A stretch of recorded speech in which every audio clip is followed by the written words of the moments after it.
My alpha lost his memory again. He doesn't remember that he has a spouse, one who's also an alpha. A friend tried to remind him out of kindness, but right in front of me, he wrapped an arm around a small omega who leaned in close. "I'm totally straight," he said. "How could I ever be into an alpha-alpha relationship? If you're trying to get my attention," he added, "could you at least try a different approach?" I was already annoyed, and I wasn't about to indulge him. I raised my hand and slapped him hard across the face, forcing him to choose. "Are you coming home?" I asked coldly. "Or are we getting a divorce?" He covered his cheek, and just like that, clarity returned to his eyes. "This strength," he murmured. "It feels kind of familiar." The bar was dimly lit. From where I stood above him, I could just barely make out the expression on Connor's face. He covered half his face in shock. "You're not really my wife, are you?" The slap from half a minute ago had already scared off the omega clinging to his side. Even his friends had fallen silent. When I didn't answer, suspicion crept into Connor's eyes. He pressed his tongue lightly against the spot where I'd hit him, a strange hint of aftertaste still lingering on his face. "This strength feels awfully familiar," he murmured. "What's going on?" I asked again. "Are you coming back with me, or are we getting a divorce?" Meeting my ice-cold gaze, Connor hesitated, disbelief written all over his face. Still, he stood up. "I'll go with you." He sat in the passenger seat, chattering nonstop, firing off questions until my head started to ache. "Am I really into an alpha-alpha relationship? Are you sure I actually married you? Then why don't we even have wedding rings? Do we have a marriage certificate? Let me see it. Have we slept together? And how often? Once a week? Twice?" I finally snapped. "Say one more word of nonsense and I'm throwing you out of the car." Connor clicked his tongue. "You're really fierce." "You must be lying to me. How could I ever marry someone this scary, especially an alpha?" "What's wrong with being an alpha?" Back then, he was the one who chased after me relentlessly. "Don't ignore me," he said. "I'm genuinely curious. We'll talk when we get home." Connor studied my expression for a long moment, then came to a conclusion. "The corners of your mouth are slightly downturned," he said seriously. "You're angry." I didn't respond. Connor muttered to himself. "Yeah, figured as much." This was the fourth time Connor Shang had lost his memory in 2 years. I was already used to it. There was nothing to get angry about. But the butler told me hesitantly that this time it was worse. Not only had Connor's memory regressed to a point before we even met, he'd also refused to listen to anyone in the family and had run off on his own to drink and party. Losing his memory was one thing. Drinking recklessly was another. Connor had undergone stomach surgery. Acting like this was no different from courting death. If you asked me, this wasn't amnesia. It was sheer stupidity. "Why aren't you saying anything?" he asked. "We're home already, aren't we? Go inside." He looked aggrieved as he changed his shoes. "All right. I've always valued efficiency. If something can be solved with actions, I don't waste words." "Huh? What are you doing?" Connor clutched his clothes, looking like he was defending his chastity to the death. I pushed him back against the entryway and kissed him straight on. "Hey, this is forcefully seizing an innocent man. Alphas have human rights, too." I let out a quiet laugh. "You were wild enough last night. What are you pretending to be so pure for now?" He shoved me away, and I pinned him again and kissed him once more. When my hand brushed over his abs, Connor suddenly turned the tables, kissing me back on instinct, as if his body remembered before his mind did. Connor Shang resisted on instinct for about 2 seconds, then surrendered completely. After that, things spiraled beyond control. Luckily, I'd had all the servants dismissed in advance. The vast house was filled with traces of my efforts to jog his memory. Right now, he was standing on the balcony, cigarette in hand, putting on the brooding CEO act, though he might just be questioning his entire existence. I couldn't spare any attention for him yet. Holding my aching waist, I sat up, found my phone, and sent the butler a message asking him to deliver the medicine. We're already an old married couple, yet he still acts this impatient like it's his first time. Connor finally finished his cigarette. He hesitated before walking back in. The first thing he said was, "Actually, I believe it now. Some things can't be faked." I shot him a look, even my hand shaking as I reached for a cigarette. Connor caught my hand and asked, "So, between the two of us, who chased who? I don't think I'd be the one to take the initiative and pursue an alpha, would I?" I asked calmly. "You've got something against alphas?" Connor shook his head. "Not really," he said. Then, speaking seriously, he added, "I just look like a straight alpha through and through. I don't look like someone who'd betray the ancestors and get involved with another alpha. Oh, I replied flatly. Straight alphas don't get ear piercings, I said. Connor froze, clearly confused. He reached up and touched his earlobe. When his fingers brushed against the unmistakable, irregular piece of jewelry, his eyes widened in shock. This isn't right, is it? Connor muttered. I'd really do something like this? How was I supposed to tell him that back when he was chasing me, I casually mentioned that another alpha looked good with an ear piercing, and he immediately went and got one too. After that, he'd parade in front of me every single day, asking if it looked good, if I liked it. Are you ignoring me again?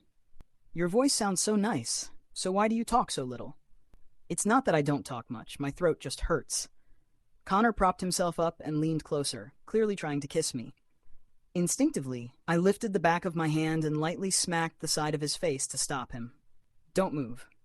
Hit me again. Connor's eyes lit up. Are you a dog? The moment the words left my mouth, I was fully awake. He really was. Looks like stupidity is contagious. Only then did Connor think to check the bedside drawer. He rummaged through it and pulled out 2 marriage certificates. When he opened them and realized they were hand-drawn, his expression went completely blank. The illustration showed 2 big-headed cartoon figures, faces pressed together, flashing peace signs. One of them had a small red mole beneath the eye. That was me. The other was grinning smugly. The corners of his mouth lifted in pure self-satisfaction. That was Connor. At the bottom were our handwritten signatures. Connor read my name aloud. Grant, he said softly. It means to give, to provide, something that sustains others. That's a really good name. Then he recognized the handwriting. I drew this? Who else could it be? 2 alphas being together goes against convention. The registry wouldn't issue us an official marriage certificate. So after the wedding, he drew one himself. Connor fell silent for a long time. I thought he might be remembering something. Instead, he said, My handwriting is so ugly. Yours looks good, I replied. It's got sharp strokes, just like you, good-looking. I don't like it when people call me good-looking. But Connor is the exception. 6 years ago, Connor and I met on the university basketball court.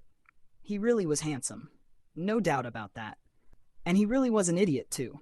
Even though I'm an alpha, my features are on the softer side. I'm not anywhere close to 6'3" either. There's a noticeable gap. Connor played aggressively. When he helped me up after knocking me down, he recoiled in shock the moment he touched me. Oh, so you're an Omega, he blurted out. You should have said something earlier. Sorry for the offense.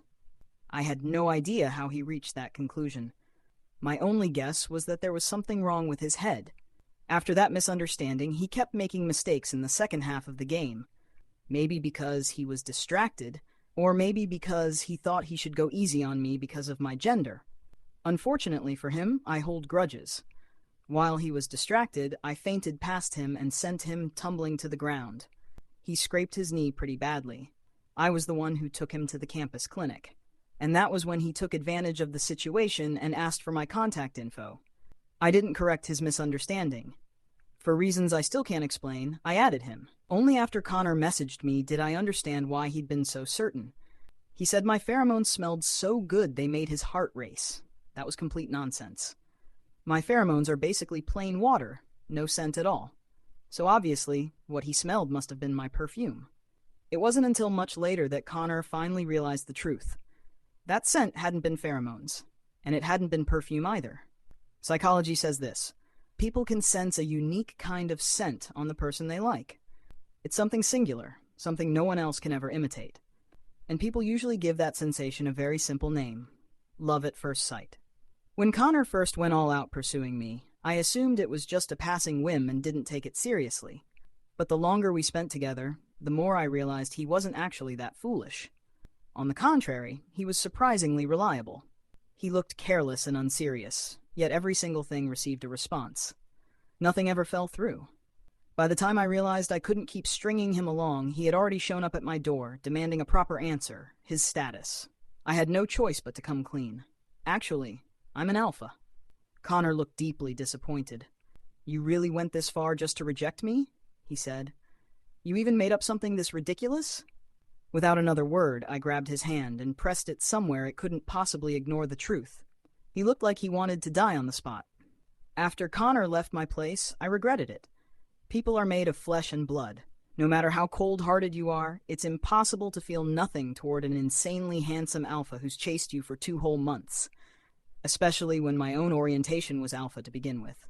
The problem was, Connor wasn't. I didn't dare indulge my own selfish desires and drag him down a path with no return. What I didn't expect was that early the next morning, Connor appeared at my door. Dark circles rimmed his eyes. He looked like he hadn't slept at all. He leaned back against the hood of that Apollo sports car, stretched out an arm to block my way, and finally clenched his teeth and gave in. From now on, I'll drive you to class. I accept it. I don't care whether you're an Omega or an Alpha. I like you. Since you've already accepted my money, my gifts, and my flowers, then you have to accept me too. You have to date me. Me. Those things weren't gifts I willingly accepted. They were more like home invasions. The money and presents were secretly stuffed into random corners of my place every time he came over. He never said a word, and even when I discovered them, he refused to admit it was him. As for the flowers, they appeared at my door every morning on the dot, more punctual than my own heat cycle. I still refused to agree to be with him. Connor wouldn't let go. He clung to me stubbornly and chased me for another 2 months. I ran out of excuses. I liked him. So let's give it a try.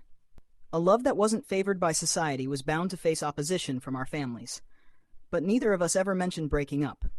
When Connor was kicked out of his home, the thought of not dragging him down did cross my mind. But it disappeared just as quickly. That night, he held me and cried. He said, I was the one who pursued you. No matter what happens, I'll take responsibility to the end. If I love you, then I'll love you for a lifetime. You too, okay? I said okay. And so we held on to that promise. Supporting each other, facing everything together, using love to withstand every hardship. Almost overnight, Connor fell from being a pampered young master to someone who couldn't even pay off his credit cards, someone who nearly went hungry. Yet he never complained to me. Not once. From beginning to end, even his attitude toward me never changed. If it were me, I'm not sure I could have done the same. That was when I truly realized just how strong Connor's core was, how deeply admirable he was.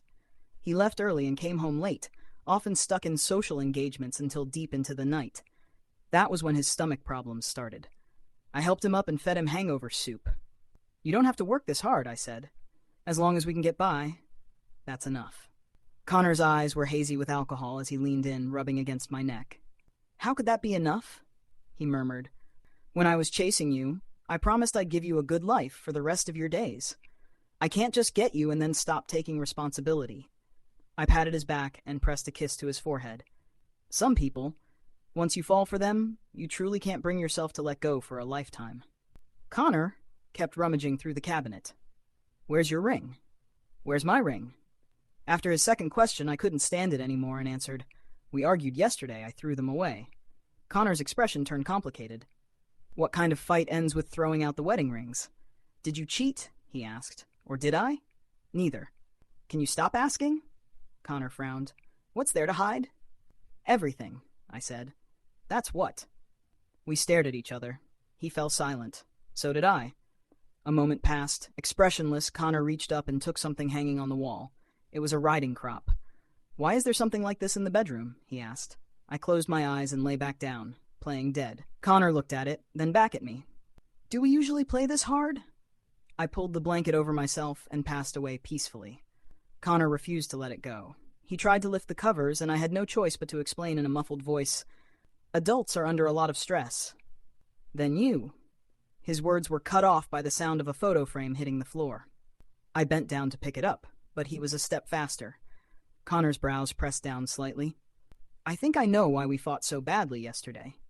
He turned the photo frame around and held it up for me to see. Pointing at the alpha in the picture, someone whose features resembled his own by 80 or 90%, he asked, Who is this? There's no need to bring up the past, I said. Is this person that important to you? Connor pressed. So important that you'd treasure a photo like this? Was I really upset yesterday? The light seemed to drain from Connor's eyes. If everything is really the way you said it is, then the only reason we could have made it this far must be because I like you a lot. Yes, there was no denying it. He liked me very much, and I felt the same. But I truly couldn't tell him that the person in the photo was him. Connor, from 2 years ago. He had permanently lost a part of his memory. That period had been so unbearably painful that his body, acting on instinct, chose selective amnesia. Even now, there was still residual bleeding in his brain, which caused these bouts of memory loss from time to time. The doctor said we couldn't use external stimulation to force his memories back. Otherwise, he might lose them forever. That was why, after Connor underwent minor adjustments to the injured side of his face, I personally put away every single photo from his past.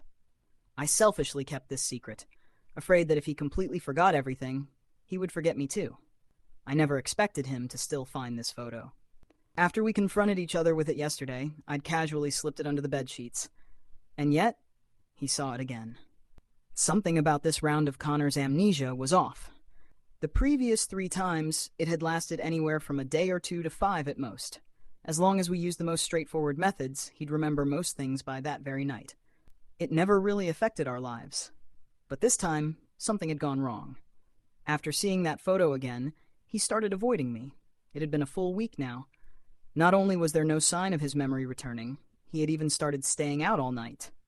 When I finally found him, he was lounging against a wide sofa chair, shoving a wad of cash toward the mouth of an Omega dressed far too provocatively. "Stop drinking."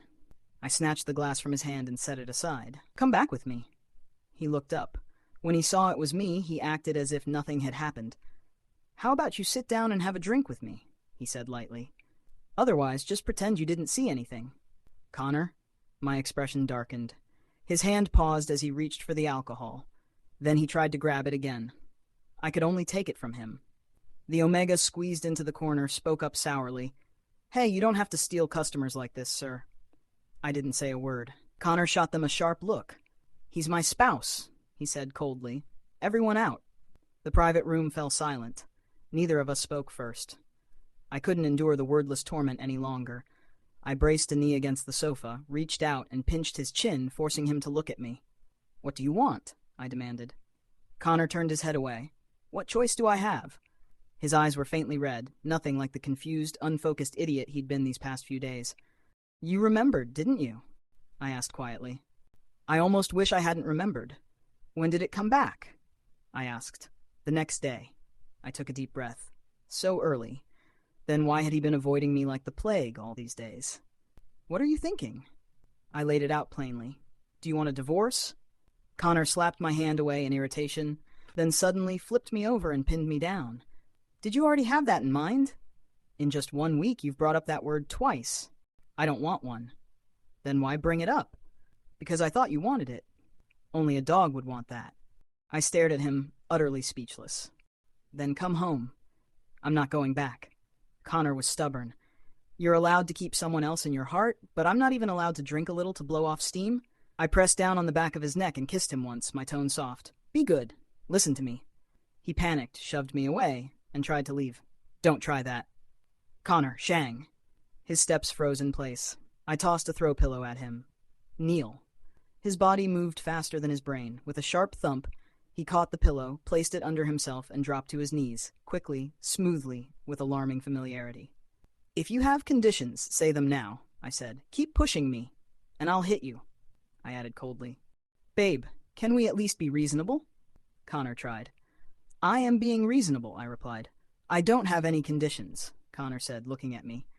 After days of hesitation and inner struggle, he'd finally forced himself to accept reality. Even if his spouse truly had someone else in their heart, he still couldn't bring himself to divorce. So he might as well pretend he didn't know. "I only have 2 questions." "Go on." As he spoke, I checked the empty bottles on the table. I was just about to call a server to bring some hot water to save his stomach when I suddenly noticed something off about the smell in the glass. It was far too faint to be alcohol. I picked up the cup Connor had been drinking from and took a sip. Plain water. "You're messing with me?" Connor showed no embarrassment at being exposed. In fact, he looked proud. "Wasn't that smart of me?" I finally relaxed and nodded in approval. Good. At least he wasn't actually stupid. He knew better than to wreck his own body. "Weren't you about to ask something just now?" I said. "Go on." Connor hesitated, then said, "First question. Does he treat you as well as I do? And what do you like about him?" "Yes," I answered. "I like the same things about him that I like about you." Connor lowered his gaze, clearly unhappy. Second question, Connor continued. Am I his replacement, or is he mine? I looked at him. What kind of answer are you hoping for? Connor replied, If he is the replacement, then I'll pretend nothing ever happened. And if you are, I asked, then we'll just make do and live on together, Connor said. I couldn't help laughing. You really have no pride at all, I said. So what's the answer? Connor pressed. Neither, I replied. Connor looked stunned. So you love both of us? I love you more, I said. It was a temporary measure, a way to stall. Once his mind fully recovered, I would explain everything to him properly. Don't lie to me, Connor said quietly. When have I ever lied to you? I asked. Connor picked up the pillow, shuffled closer to my feet, and rubbed his face against my palm. Actually, I do have one condition. Say it, I replied. From now on, you're not allowed to say the word divorce ever again, Connor said. All right, I agreed. Connor's fourth bout of amnesia passed just like that, but I started living on edge. Each time, the point his memory reset to crept further and further back, and I couldn't guarantee that the method I relied on most would still work in the future. What if the next time he didn't remember me at all, took me for some kind of pervert or creep, and absolutely refused to let me get close? What would I do then? Through the blanket, Connor wrapped his arms around me and rubbed his cheek against my face. What's wrong with you? You've been distracted since yesterday. Don't tell me you're still thinking about my amnesia? Yeah. Once you have something to lose, you become hesitant, cautious to the point of fear. Looking into Connor's striking brows and eyes, the words I wanted to ask stopped short of my lips. Forget it. He's so good to me. I'm probably just overthinking things. Why are you hesitating like that? Connor asked. Is there anything between us that you can't say? It's nothing, I said. I'm just worried that next time you lose your memory, you won't remember me. That's it? Connor raised an eyebrow and pulled me upright. Wait here. He got out of bed. 5 minutes later, he came back like he was presenting a treasure, holding a notebook and stuffing it into my arms. Aren't you curious why I recover my memories so quickly every time? He said proudly. Go on. Take a look. Wasn't it because of muscle memory? I took the notebook from him. Isn't this your diary? I'd seen Connor secretly writing things down before, but we always respected each other's privacy. Even though I knew this notebook was kept in a drawer in the study, I'd never thought of touching it without his permission. No, Connor said, shaking his head. It's not a diary. You'll understand once you read it. I followed his lead and opened the notebook. On the very first page, I laughed. Connor really loved drawing little stick figures. His drawing skills weren't exactly refined, but the bold, carefree lines somehow came together in a way that was unexpectedly adorable. He'd drawn a little version of me, shooting a heart-shaped arrow at him, and then himself clutching his chest, struck by the arrow and collapsing to the ground. Underneath was a handwritten note. Pay attention to this spouse, arrow pointing at me. Proceed with caution. There's a serious risk of dying from cuteness if you keep flipping. Connor rested his head on my shoulder and looked through it with me. When I turned the page, the notebook suddenly felt heavier, because from that page onward, every single sheet was covered in my photos. In the blank spaces around them were his chibi-style drawings. Beside every photo, he'd written the date and added notes, line after line praising how good-looking I was, how cute, how likable.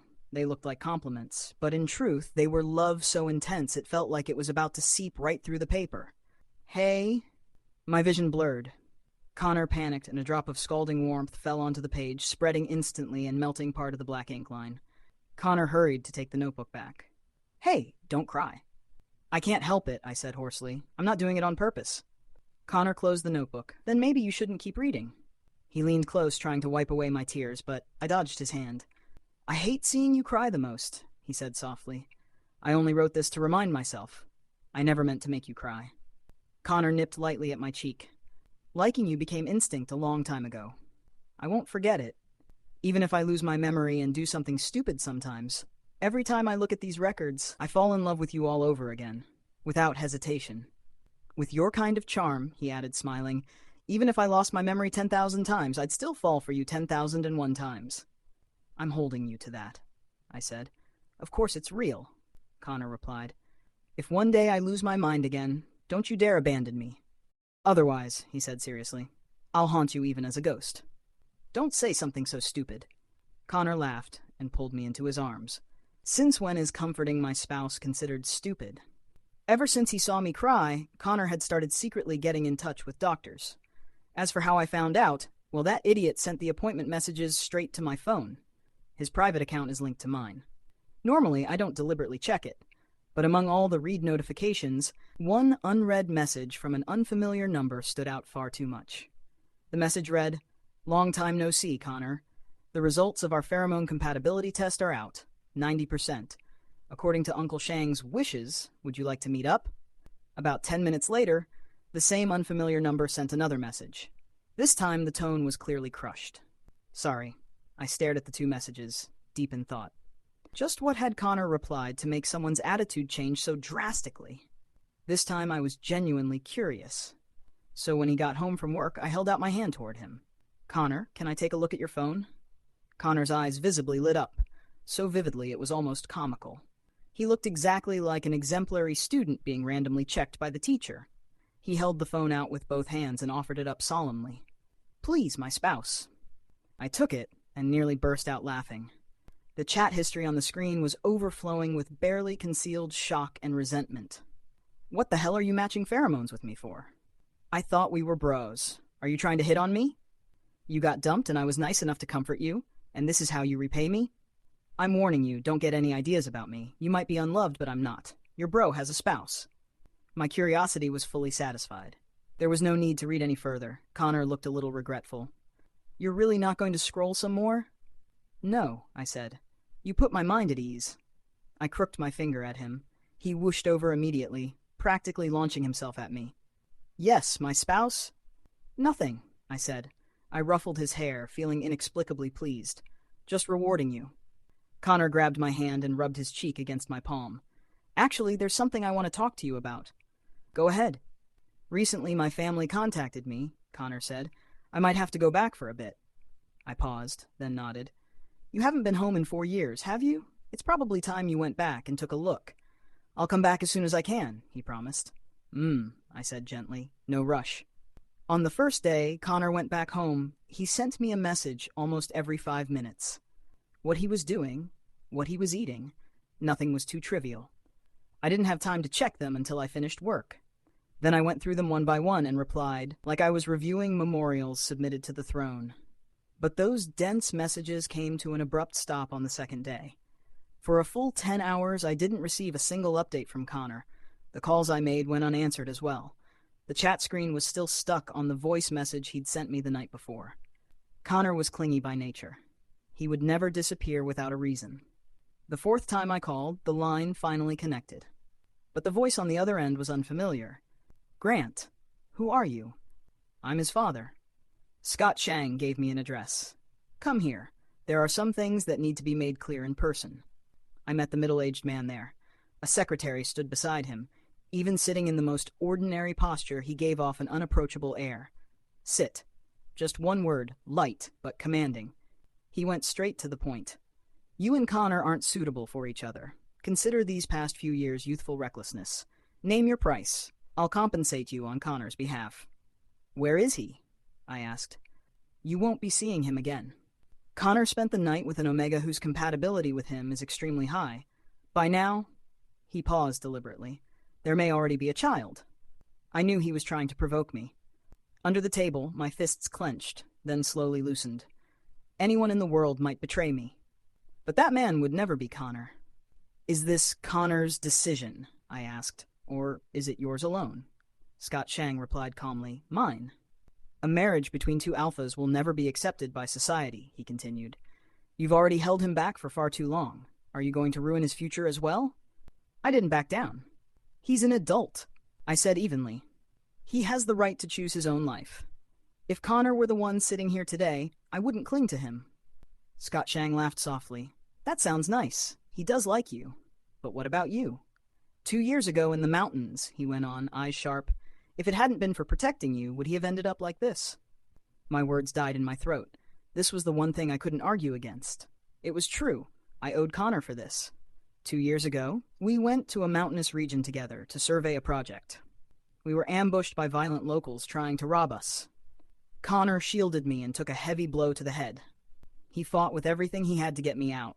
then stayed behind as a hostage. By the time I brought people back to find him, Connor had already been locked away in pitch darkness for 2 days. His face and body were covered in injuries, and he was barely clinging to life. In a panic, I rushed him to the hospital, but the doctors said we'd arrived too late. The pooled blood in his brain had formed a mass and could only be removed through surgery. But the risks were enormous. Amnesia would be the least of it. He could become a vegetable, or he might never wake up again.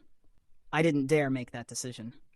All I could do was stay by his side day and night, waiting for him to wake up. Half a month later, Connor finally opened his eyes. The very first thing he did was pull his hand out of mine, his gaze guarded and wary as he asked, "Who are you?" Scott Shang motioned for his secretary to slide a contract in front of me. "Sign it. Break up now and you'll still receive compensation." "I won't sign." "It's the same answer as before," he said coolly. "Unless the one sitting here is Connor himself." "You're admirable," Scott Shang said suddenly. Then he handed me a syringe. "This is a prohibited drug that can turn you into an Omega," he said flatly. "If you dare inject it, then from this moment on, I won't interfere in your relationship ever again. How about it?" He was certain I wouldn't dare. But he was wrong. My life has always been as bland as my pheromones. I have no parents or family left in this world. No close friends either. Whether I'm an alpha or an omega, it's nothing more than a change in gender, a change in how I live. It doesn't matter.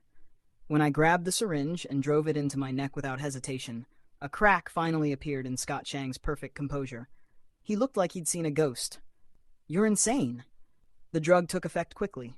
My bones began to tremble. Pain surged through every inch of my body, as if I were being shattered and rebuilt piece by piece. Cold sweat dripped from my forehead. I stared at him, gritting my teeth as I forced the words out through the agony. I promised Connor that no matter what happens, I would never be the one to give up on him. My vision started to blur. As the pain threatened to strip away my senses, I heard a voice. It came from far away, growing closer, panicked, frantic. "Grant!" I fell into a familiar embrace. The smell of disinfectant was overwhelming. Through the haze, I vaguely heard a familiar voice. Connor was arguing with someone. "If you really cared about me, you wouldn't use for my own good as an excuse to bully the person I treasure most. His parents are gone. Bullying him is bad enough, but you even tried to drag me in as an accomplice. Don't you think that's crossing the line? Forget this so-called heir nonsense. What kind of heir lives this miserably? You tricked me into coming back and arranged for me to sleep with an Omega. How did you even come up with something like that? You don't respect my spouse, and you don't respect me either. If you don't apologize to him, I will never set foot in this house again. You think you're so capable? Then go have another kid. Just pretend you never had a son like me. After all, you've never cared whether I live or die." Seeing that I was awake over the back of the sofa, Connor covered his phone's microphone. "Did I wake you?" He ended the call immediately and came over to check my forehead. "Good thing we stopped it in time," he said, visibly relieved. "Otherwise you really would have turned into an Omega. You were unconscious for 2 days. You scared me to death." I struggled to lift my hand, wanting to touch his face. "Still arguing with them?" "Don't worry about that," Connor said. "They went too far." When Connor held my hand in return, I noticed 2 deep bite marks on the back of his hand. "What happened to your hand?" "They drugged me," he said calmly. "Locked me in a room with an Omega. I bit myself until I sobered up, then climbed out the window and ran." His face was full of guilt. "I'm sorry. I made you worry. I went back this time because my dad said he'd loosened up," Connor continued. "I wanted to talk things through properly first, then tell you once everything was settled." "It's okay," I said softly. "I trust you. I always have." Connor rubbed my hand against his cheek. "There's something else I found out." "What is it?" "You never had a replacement," he said seriously. "You never liked anyone else." "The person in that photo was me." His eyes were bright, almost puppy-like. "Yeah," I admitted. "I was afraid it would trigger those bad memories, so I never dared to tell you." Connor nodded. "I found some of my old photos at home," he said after thinking for a moment. Then he concluded, "I think I might have been a little more handsome back then." I laughed. "You've always been handsome." After I was discharged from the hospital, Connor made a decision. He wanted to undergo surgery. I was against it. I couldn't bear the risk of him never waking up. "If I don't do the surgery," Connor said quietly, "then in 3 years, or maybe 5, I might start losing my memory frequently. I'm afraid that one day before I remember anything, I might even hurt you myself. No one can hurt me, I said. Connor covered my mouth with his hand. I've already made up my mind, he said firmly. I'll give you back a Connor with a fully functioning brain. Okay, my spouse? I had no right to interfere with his choice. But I couldn't stop worrying. He raised his hand and swore to the heavens again. I promise. In the days leading up to Connor's surgery, I was on the verge of an anxiety disorder. Meanwhile, he ate well, slept well, and lived as if nothing were wrong, calm to an almost infuriating degree. I couldn't sleep. Sitting quietly at the edge of the bed, I asked him softly, "Aren't you scared?" "A little," Connor admitted, "but I'm more scared of a world without you." "Then live," I said. "Live properly." He opened his arms, wanting to pull me into an embrace. "Of course. It took me so much effort to chase you down," he added with a grin. "How could I let you become a widower?" My spouse. Connor was taken into surgery. He stayed in the operating room for 9 hours. During that time, I clutched the pair of wedding rings we'd finally found again, completely helpless, able to do nothing but pray that he'd come out safely. When the doctor came to tell me everything had gone smoothly, I let out a long breath. My legs nearly gave out beneath me. Connor didn't wake up until the next day. I waved my hand in front of his eyes, tense. "Do you still recognize me?" He shook his head. My heart dropped straight to the bottom. "All right." "Then remember this," I said calmly. "My name is Grant. I'm your alpha spouse." The man on the hospital bed suddenly burst out laughing, his whole chest shaking. That was when I realized I'd been fooled. "Oh, you. I'll deal with you after you recover." It took half a month before I finally got my chance to deal with it. Though judging by the outcome, it seemed more like Connor was the one collecting a debt. The room was a complete mess. Neither of us bothered cleaning it up. We just held each other, tumbled onto the bed, and fell asleep.